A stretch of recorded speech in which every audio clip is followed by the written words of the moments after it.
오늘은 드디어 고린도 후서의 마지막 본문입니다. 바울 사도는 고린도 교회에 보내는 편지의 마지막 장에서 고린도 교회 성도들을 향한 경고와 권면의 말을 하고 있습니다. 오늘 함께 바울의 경고와 권면의 말을 살펴보며 은혜를 나누기를 원합니다. 먼저 1절을 보면 바울은 내가 너희에게 이제 세 번째로 간다 라고 말하고 있습니다. 그리고 나서 갑자기 증인 이야기가 나옵니다. 이것은 신명기 19장 15절에 나오는 구절을 바울이 그대로 인용을 한 내용인데요. 신명기 19장 15절은 이렇게 말을 합니다.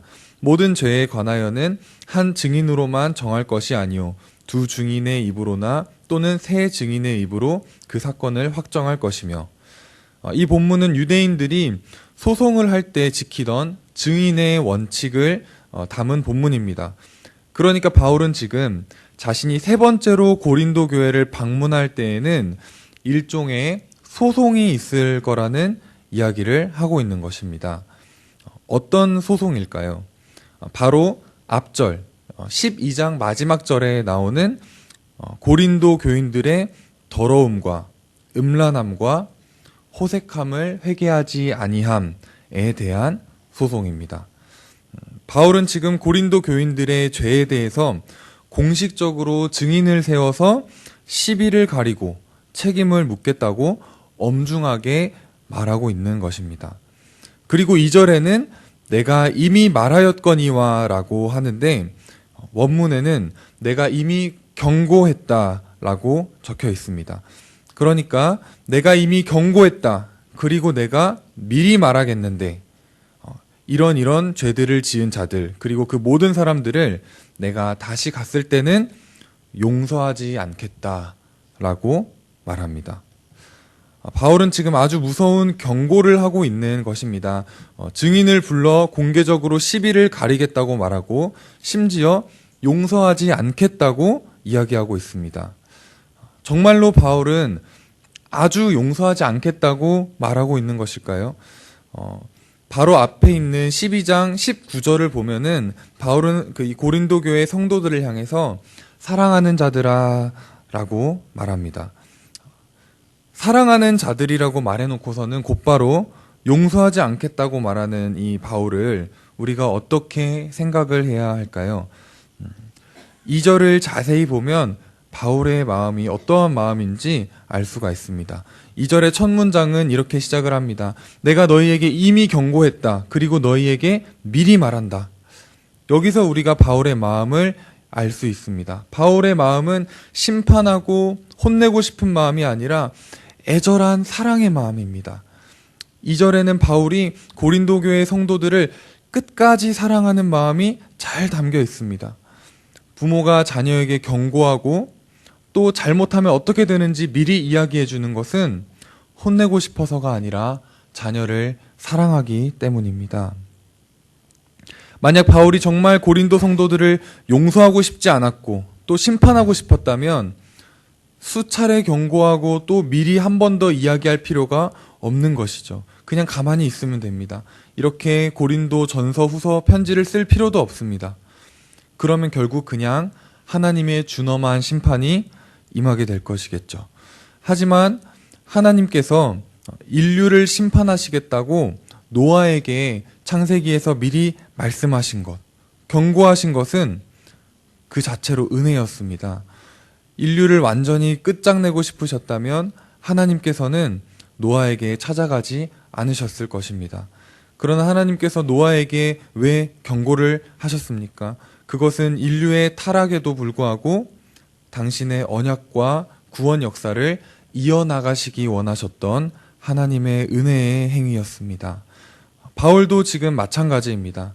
자신이 고린도 교회에 가면 하나님이 주신 사도의 권한을 따라 엄하게 치리를 해야 할 사람들이 있는데 바울은 그러고 싶지 않았던 것입니다. 끝까지 고린도 성도들이 회개하고 돌이키기를 간절히 원했던 것이죠. 이미와 또 미리라는 말 속에 바울의 그런 마음이 잘 드러나고 있습니다. 바울이 보여주는 이 임의와 미리라는 그 은혜가 저에게 큰 위로로 또 우리에게 큰 위로로 다가옵니다.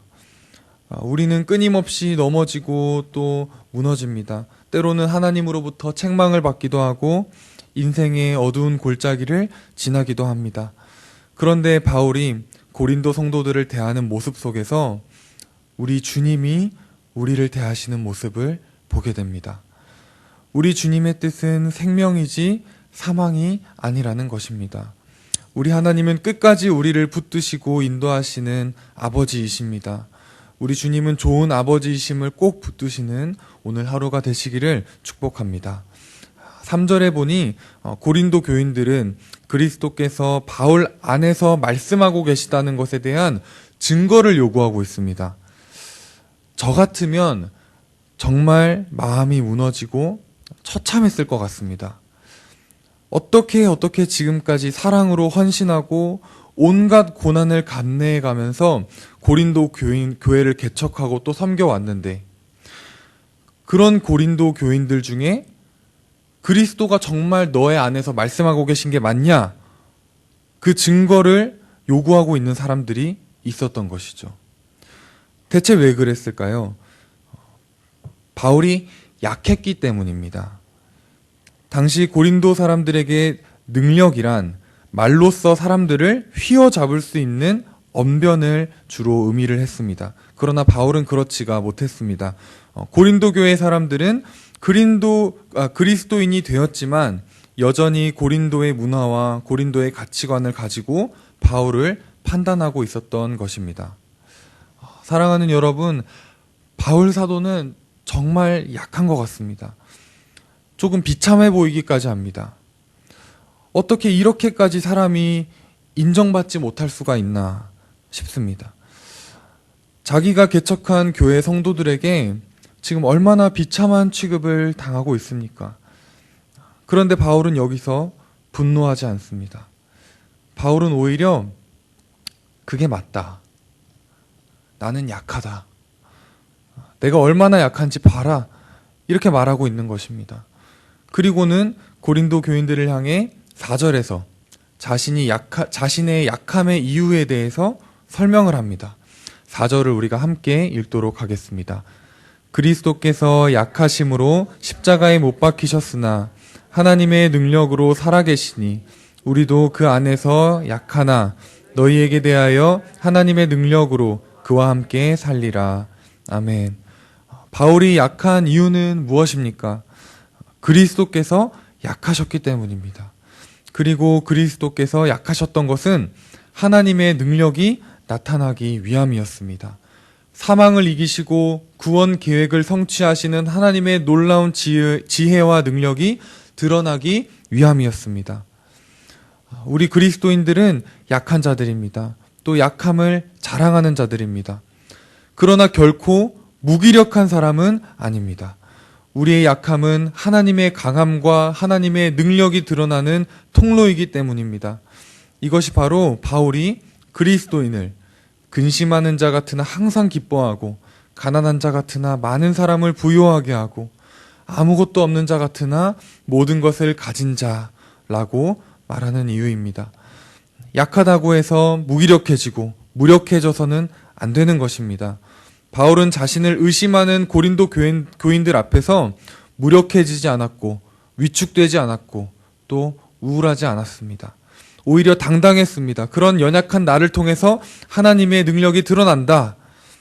바울은 당당하게 선포했습니다. 약하다고 해서 무력해질 필요가 없는 것이죠.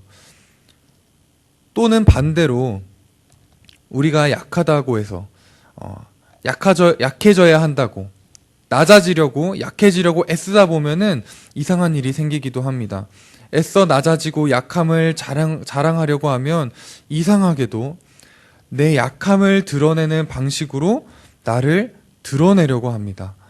겸손한 척, 또 부족한 척, 모르는 척 하면서 교묘하게 내 자신을 드러내는 것이죠. 그러나 바울이 말하는 이 약함의 핵심이 무엇인가요? 그것은 바로 그리스도가 드러나는 것입니다.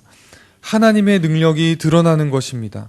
그러니 우리가 낮아지려 애쓸 필요가 없습니다. 그러다 보면은 낮아지고 겸손한 나를 주목하게 되기 때문입니다. 중요한 것은 약함이 아니라 그리스도입니다.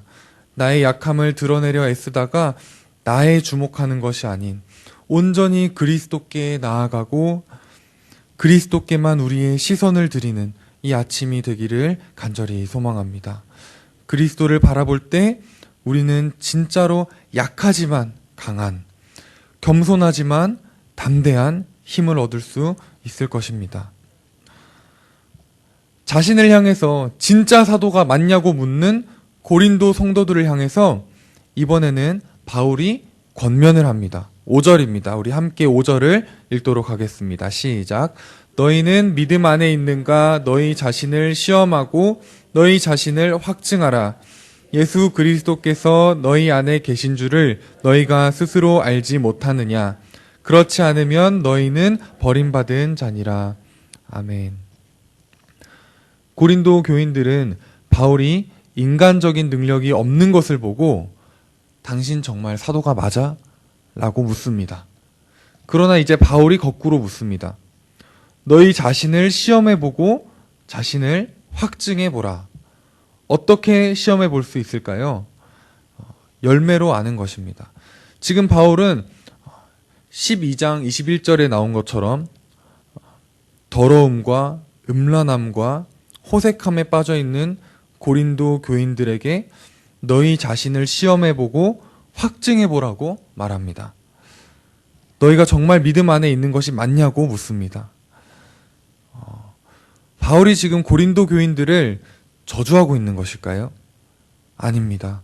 시험해보고 증명해본 후에 뭔가가 잘못되었다는 것을 인지하고 예수 그리스도가 너희 안에 있다면 회개하게 될 것이라는 이야기를 하고 있습니다.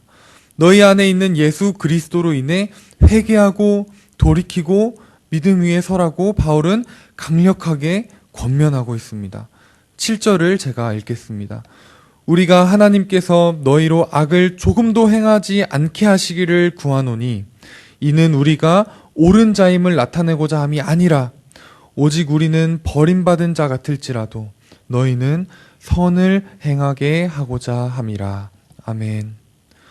바울이 어떻게 보면은 이렇게 공격적으로 너희 자신을 시험해보라, 확증해보라고 말하지만 이것은 바울이 옳은 사람임을 나타내고자 함이 아니었습니다. 한마디로 바울이 고린도 교인들을 이겨먹으려고 했던 것이 아니라는 말입니다.